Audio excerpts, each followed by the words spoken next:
Relative molecular mass of aluminium oxide. So aluminium oxide முதல் நமக்கு formula தெரியணும்.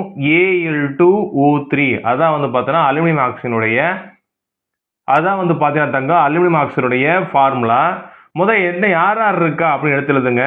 Aluminium இருக்காங்க, வேற யார் இருக்கா, ஆக்சிஜன் இருக்காங்க. அதுக்கப்புறம் என்ன பண்ணணும், எத்தனை அலுமினியம் 2, எத்தனை ஆக்சிஜன் 3. இதுக்கப்புறம் என்ன பண்ணணும் அப்படின்னா அதனுடைய அட்டாமிக் மாஸால மல்டிபிகேஷன் பண்ணணும். இப்போ அலுமினியத்துடைய அட்டாமிக் மாஸ் வந்து பார்த்தீங்கன்னா 27, ஆக்சிஜன் உங்களுக்கு தெரியும் 16.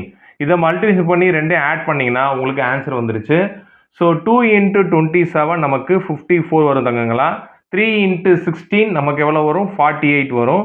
இது ரெண்டையும் ஆட் பண்ணால் நமக்கு ஆன்சர் என்ன வரும் பார்த்தீங்கன்னா தங்கங்களா, 102 கிராம். ஏன்னா நம்ம கேட்டது ரிலேட்டிவ் மாலிகுலார் மாஸ், அப்போ அதோட யூனிட் வந்து கிராம். அப்போ relative molecular mass of aluminium oxide is என்னதுமா, 102 கிராம்.